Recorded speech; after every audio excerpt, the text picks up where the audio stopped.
اسمع كذب ضاضة على جمهور الزمالك في صفقة سيف. اسمع الفيديو. فاضل سيف فاروق جعفر. سيف فاروق جعفر خلاص خلصناه الحمد لله، وهو كان جاي له ارقام كبيره على فكره، لكن الارقام اللي اتفق بيها مع امير مرتضى وميدو، واللي واحد بعت لي رساله بيقول لي هو ميدو بقى رئيس النادي بيصرح بكل حاجه. انت مال اهلك يا جماعه؟ واحد شغال وبيساعد النادي، وايه الغل اللي موجود عند بعض الناس دول؟ انا بشكرك طبعا يا سيف. خلصنا عقده الحمد لله. واحد يقول لي فين التوقيع؟ هوريه لك حاضر.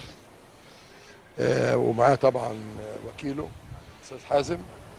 استاذ حازم في عيب واحد وهو كارتيرون، اخلص من كارتيرون. تمام.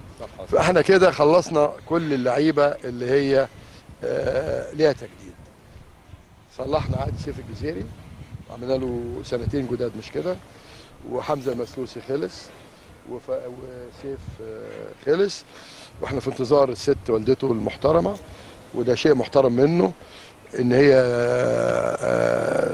تيجي، واحنا بنوري العقد للناس، لكن احنا اتفقنا على انتوا طفشتوا ولاد النادي، حتى سيف جعفر وحتى ابن اسامه نبيل طفشتوهم. هو ده فين قيمه سيف جعفر اللي انت قلت لجمهور الزمالك هوريكم التوقيع؟ ما وريتناش حاجه، ما وريتناش حاجه. عشان كده الراجل راح مضى مع بيراميدز، وكده ضيعت اهم عنصرين من ولاد نادي الزمالك. انتوا طفشتوا ولاد نادي الزمالك، ما ده زيه زي امام عاشور، زي مصطفى محمد، زي الناس اللي انت تفشوا بسببك. طب نعمل ايه؟ ولاد النادي اللي احنا حاطين عليهم امل، اللي هم اتربوا في النادي، ما بقاش عندهم خير في النادي بسبب تعامل مجلس الاداره معاهم. ايه يا جماعه؟ واحنا لغايه امتى هنصبر على كده؟ نادي الزمالك بيضيع مننا في كل حاجه، حتى ولادنا دي احنا الناس دي احنا صارفين عليها، واحنا فلوسنا حرام، واحنا فلوس نادي الزمالك حرام عشان ولادنا نكبرهم ما يكونش عندهم خير في النادي ويسيبونا في عز ما احنا محتاجينهم ويروحوا يمضوا مع انديه تانيه عشان خاطر الفلوس؟ لا،